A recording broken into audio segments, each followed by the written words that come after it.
Ele não queria ser o maior conquistador da história, isso era pouco.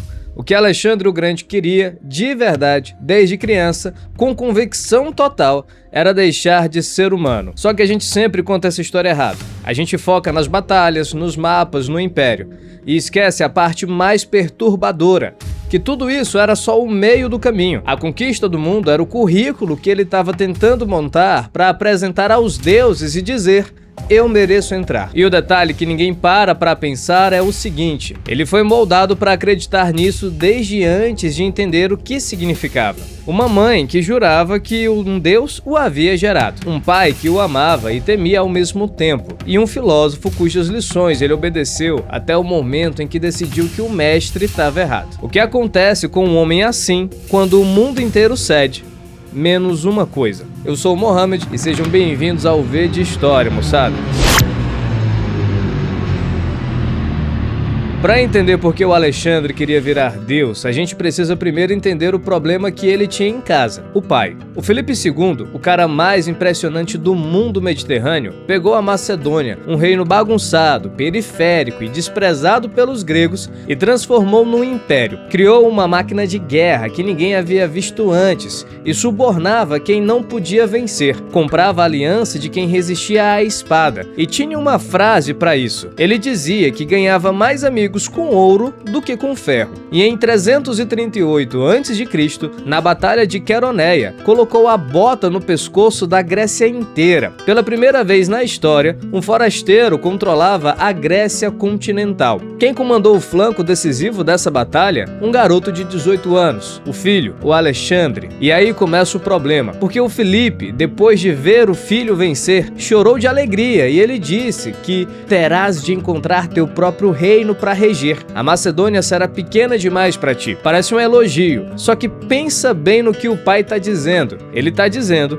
que esse lugar que eu construí não é grande o suficiente para ti. Vai embora e vai além. Para um garoto criado para acreditar que era descendente de deuses, essa frase não era um conselho, era uma missão. Só que se o Filipe criou a pressão, foi a Olímpia, mãe de Alexandre, que criou a convicção. A Olímpia era princesa do Épiro, devota fanática do culto de Dionísio e absolutamente convicta de que o Alexandre não era o filho de um homem mortal. Dizia que um deus a havia engravidado. Contou para o filho, quando ele tinha idade para entender que seu verdadeiro pai era divino. E olha, isso não era mania de uma mãe coruja. Era uma mensagem que moldou tudo que o Alexandre fez depois. Para ele, os mitos gregos não eram uma ficção, eram registros históricos. Só para vocês terem uma ideia, ele acreditava que Héracles havia se tornado um deus após a morte pelos seus feitos, que Aquiles havia escolhido a morte gloriosa à vida longa e esquecida, e o Alexandre era descendente dos dois, Aquiles pelo lado da mãe e Héracles pelo lado do pai. Então a pergunta que ele carregou a vida inteira não era: eu vou vencer essa batalha. A pergunta era outra. Era: sou humano o suficiente para fracassar ou divino o suficiente para nunca falhar? Guarda bem essa tensão, porque ela vai explodir lá na frente de um jeito que vai te deixar um pouco sem chão, tá bom?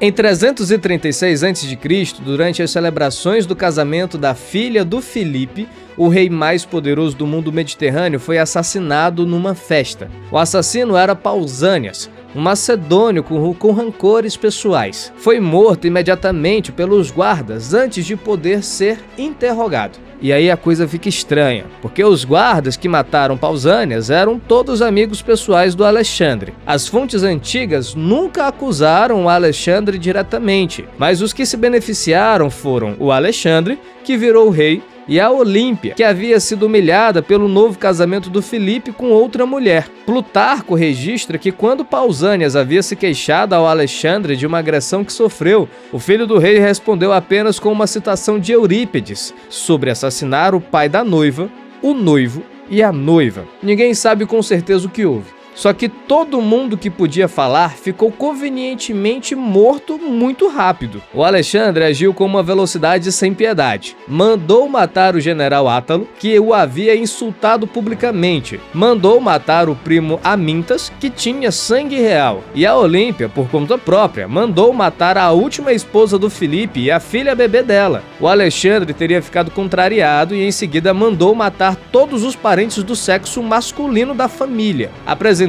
ao exército, prometeu governar como o pai, aboliu os impostos à família real também. O exército o aclamou rei e Alexandre, naquele momento, tinha apenas 20 anos.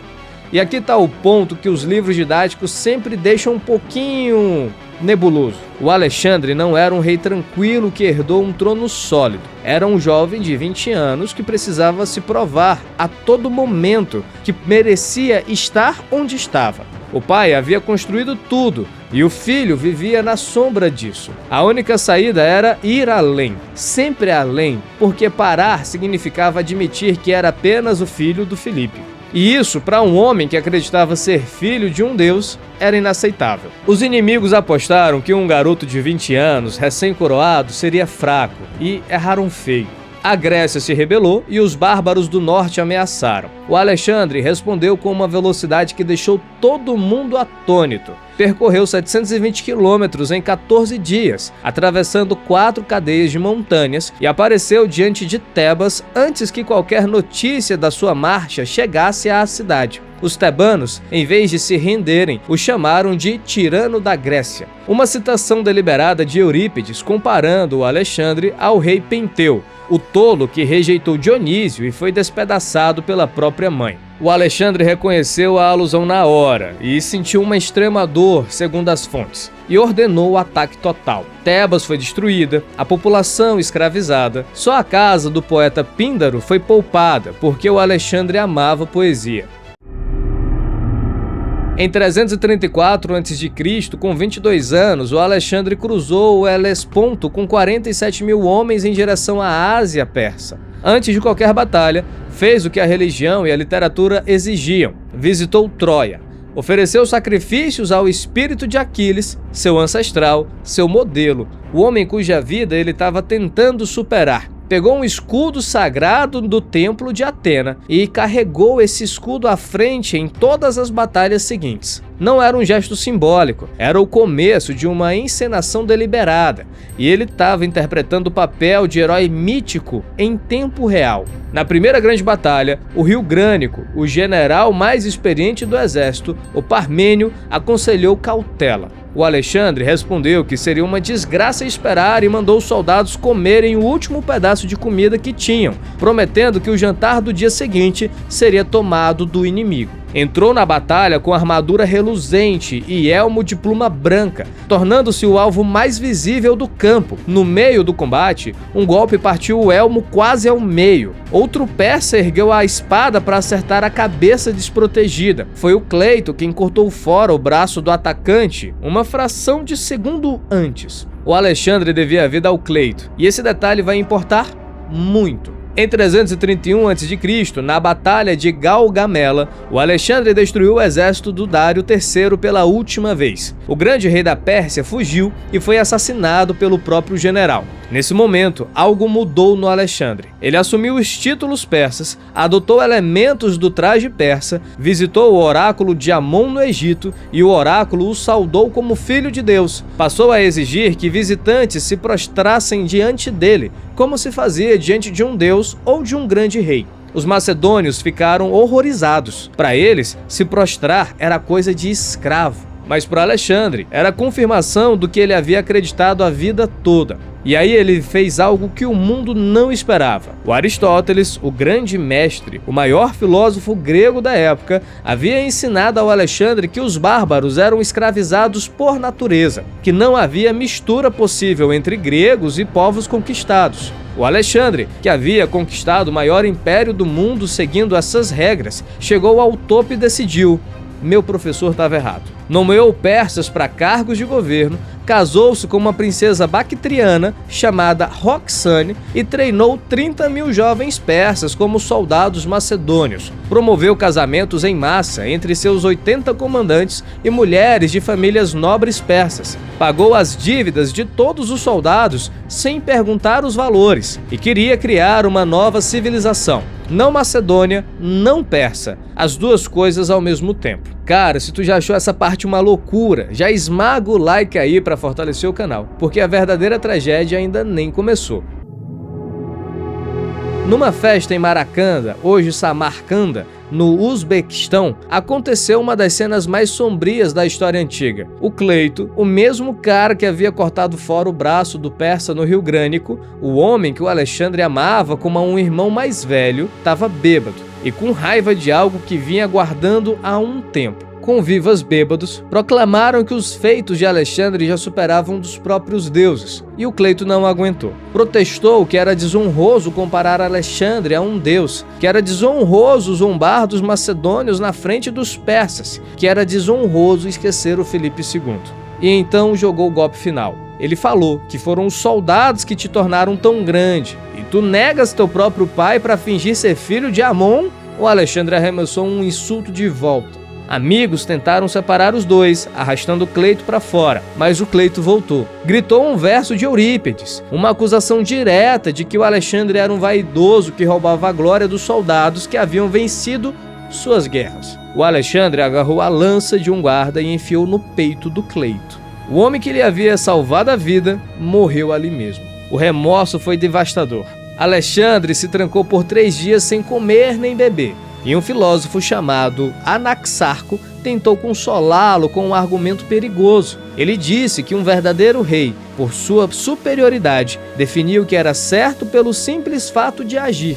O que quer que ele fizesse era, por definição, correto. O Alexandre recobrou a esperança, mas nunca usou esse argumento para se absolver. Admitiu que havia errado, disse que era humano, e é aqui que a gente entende o que veio depois. Depois de matar o Cleito, o Alexandre não conseguia parar, porque parar significava ficar sozinho com o que havia feito. Então ele avançou, sempre avançou, como se o movimento pudesse apagar o que aconteceu naquela festa. A gente está falando de um cara que cruzou o Hindu Kush no inverno a 3.600 metros de altitude, com soldados usando sandálias e túnicas, em 15 dias de marcha, que atravessou o deserto da Gedrósia numa rota que matou milhares, em parte só para superar o que o lendário rei Ciro havia tentado e falhado. Na Índia, venceu o rei Poro, que lutou até o fim, gravemente ferido sobre o elefante, e quando capturado, disse que queria ser tratado como um rei, e o Alexandre devolveu o reino e deu mais terras por cima. Mas o rio Ífase, em 326 a.C., pela primeira e única vez na vida, o Alexandre encontrou um limite que não conseguia vencer: o próprio exército. Os soldados se recusaram a continuar. Anos de marcha, desertos, montanhas, inimigos cada vez mais distantes. Todos estavam exaustos, com saudades de casa, e havia rumores de exércitos ainda maiores à frente. Alexandre tentou por 3 dias, discursou, implorou e nada. Chorou de raiva e frustração e trancou-se na tenda e cedeu. Mandou construir 12 altares gigantescos no ponto mais distante que qualquer grego havia chegado e ordenou a retirada. Um deus não cede. Um deus não chora dentro de uma tenda porque os soldados não querem continuar, mas um homem sim. O golpe mais devastador da vida do Alexandre não veio de um inimigo. Em 324 a.C., em Ecbátana, morreu o Heféstio, o melhor amigo de Alexandre desde a infância, o homem que ele amava acima de todos os outros, a versão real do Patrócio da Ilíada. O Alexandre cortou o cabelo em sinal de luto, exatamente como Aquiles havia feito pela morte de Patroclo. Mandou apagar o fogo sagrado do templo como se fazia quando um grande rei morria. Pediu ao oráculo de Amon que o Heféstio fosse honrado como herói divino.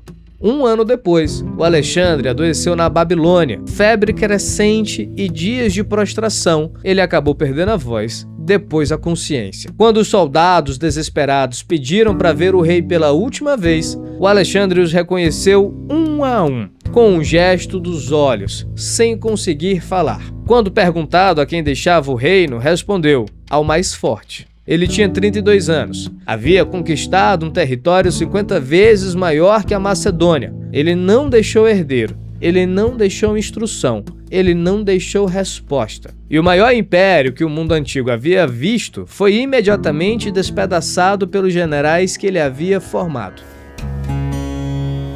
A gente vive num mundo moldado por aquelas campanhas de 2.300 anos atrás. As cidades que o Alexandre fundou, especialmente Alexandria, no Egito, viraram centros de conhecimento por séculos. A mistura de culturas que ele promoveu criou um mundo helenístico, uma civilização greco-oriental que durou 300 anos e moldou o Império Romano, o judaísmo, o cristianismo e o islamismo. Cada vez que a gente vai a uma biblioteca, está vivendo, de certa forma, o legado de um projeto cultural que começou com um macedônio obcecado em superar o pai e se tornar um deus. Só que a pergunta que o Alexandre carregou a vida toda ficou sem resposta. Ele era humano ou divino? A resposta mais honesta é a mais perturbadora. Ele era as duas coisas ao mesmo tempo. A violência era real.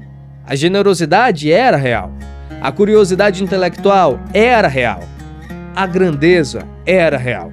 E a crença de que era um Deus também era real. Tão real que moldou cada decisão que ele tomou, cada batalha que ele travou, cada fronteira que ele cruzou. A próxima vez que alguém te disser que o Alexandre o Grande foi um herói ou um vilão, tu já sabe que a resposta correta é mais complicada do que isso. Ele foi um homem que tentou virar Deus e nunca soube se conseguiu. Dá uma olhadinha nesse vídeo que tá aparecendo aqui, eu acho que vai ser interessante para tu ver. E se você chegou até aqui, muito obrigado. Se inscreve no canal e ativa as notificações caso não seja inscrito ainda. Obrigado pela atenção, abraço e até a próxima.